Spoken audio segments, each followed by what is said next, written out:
भगवान शंकर को ऐसा लगा कि जब भगवान ने स्वयं उस भूमि को धन्य बना दिया तो इस कैलाश की ऊंचाई की अपेक्षा दंडक वन ही अधिक दर्शनीय।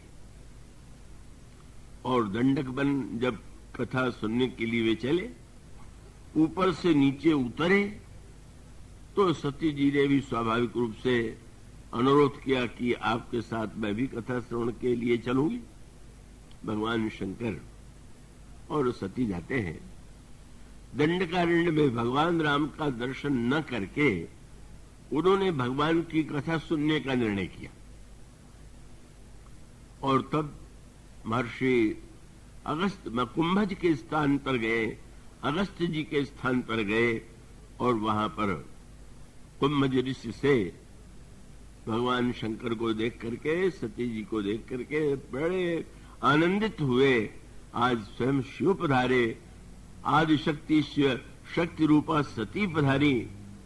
उन्होंने स्वागत किया, पूजन किया और उसके पश्चात जब वे कथा सुनाने लगे तो शंकर जी तो उतर आए। शंकर जी तो कभी अभिमान युक्त तो ही नहीं, पर दंडक वन में पहुंच करके भी सती अभिमान के शिखर से अपने को ऊपर नहीं उतार पाई। अभिमान का शिखर माने उन्होंने कथा नहीं सुनी। क्यों नहीं सुना? यह अंतःकरण में अभिमान कि मैं पतिव्रता हूं और पतिव्रता का तो एक ही धर्म है, केवल अपने पति से प्रेम करना। ताय बचन मन पतिपद प्रेमा। मुझे क्या आवश्यकता है कि मैं राम कथा सुनूं? मेरे लिए क्यों अपेक्षित है कि मैं कथा श्रवण करूं? मानो धर्म का, पातिव्रत का यह अभिमान जो उन्हें कथा से वंचित कर देता है। और इसका अर्थ है कि आप शरीर से कहां बैठे हुए हैं, महत्व तो इसका नहीं है।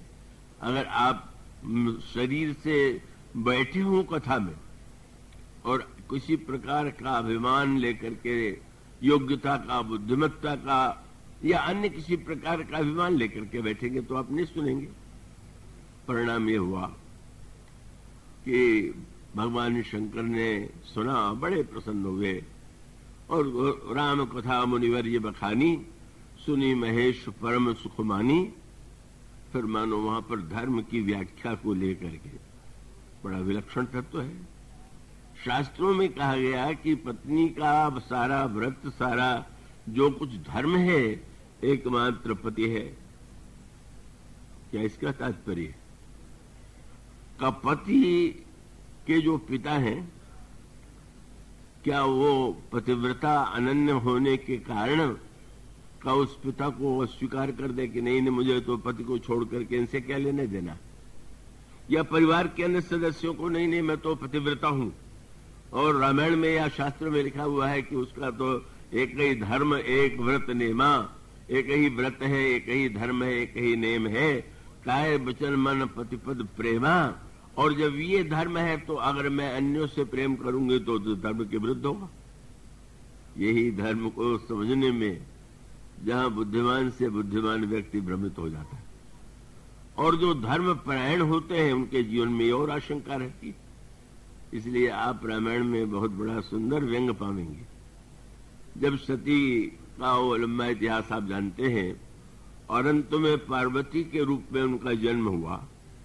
श्री राम कथा शंकर जी सुनाने लगे तो कथा सुनाते हुए शंकर जी ने देखा पार्वती जी की दशा, तो दशा देख करके उन्होंने कहा धन्य सती, सती तुम धन्य हो, धन्य हो। सती जी ने देखा, चौंक पड़ी, ये उस जन्म का नाम क्यों ले रहे हैं? कोई सुनने में मुझसे भूल हो गई क्या? उस जन्म में तो मैं बहुत बार भूल कर चुकी हूं।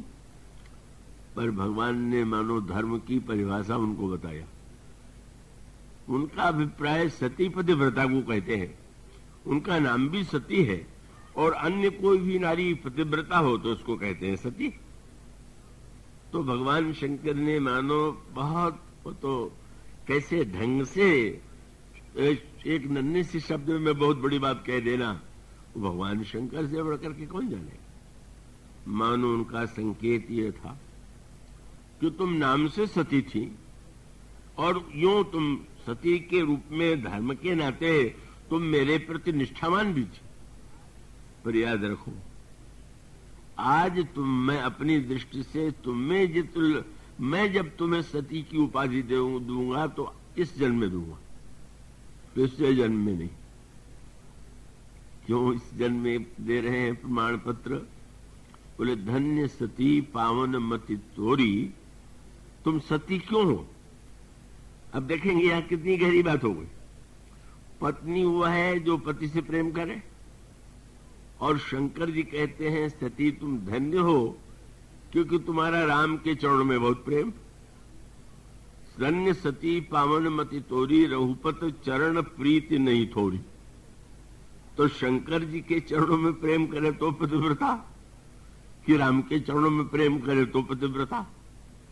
तो पूर्व जन्म में तो सती ने ही माना था कि मैं तो शंकर जी से प्रेम करती हूं।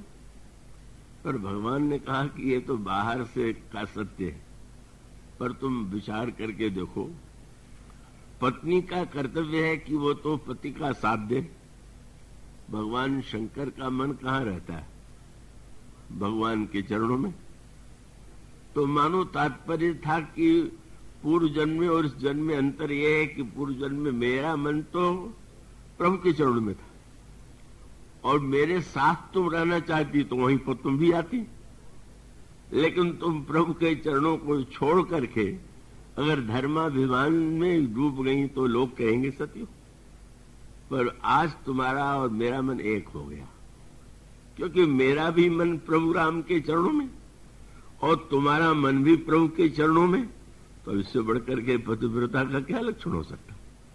तो मानो धर्म का वह तत्व जो दक्ष पुत्री ये नहीं समझ पाई थी, और अनेक लोग नहीं समझ पाते, क्योंकि विवाह में मंत्र पढ़ा जाता है, मम चित्तम ते चित्तम अस्तु मम में मना जुषस्व, तुम्हारा और मेरा मन जो है एक हो जाए, तुम मेरा चित्त और तुम्हारा चित्त एकाकार हो जाए।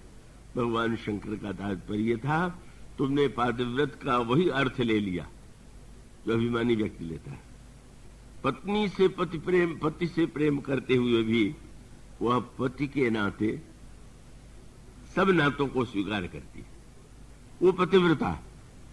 इसीलिए गोस्वामी जी ने वह बात कही कि लक्ष्मण जी ने जब भगवान राम ने से कह दिया कि मैं तो गुरु पिता माता किसी को नहीं जानता, गुरु पिता माता ने जानो का हो, तो जब सुमित्रा अम्बा से मिलन हुआ तो मां ने कहा कि लक्ष्मण, मैंने सुना है कि तुमने सारे नातों को अस्वीकार कर दिया, पर नाते तो स्वीकार करना चाहिए, तो फिर वो तो बाधक होगा। अगर संसार का नाता मैं मान लूं तो फिर तो मैं प्रभु के साथ नहीं रह सकता। तो उन्होंने सूत्र दिया, क्या बोले, संसार का व्यक्ति जो नाता मानता है वो शरीर के नाते मानता है, और जो भक्त है ऐसा नहीं कि वो नाता नहीं मानता, पर नाता किस आधार पर मानता है? पूजनीय प्रिय परम जहाते मानिए सबहि राम के नाते। जिससे राम का नाता है वो प्रिय है, वो हमारे लिए पूज्य है, हमारे लिए कल्याणकारी है। यह जो सूत्र सुमित्रा अम्मा ने दिया वही वस्तुतः जब धर्म और भक्ति को एकाकार करके व्यक्ति विचार करता है तभी धर्म के सही, जैसा कि संकेत आपके सामने दिया गया था, धर्म तो शरीर है और भक्ति प्राण है। मानो यहीं पर दक्ष पुत्री धर्माभिमान को के कारण सतीत्व के अभिमान से कथा से वंचित रह गई।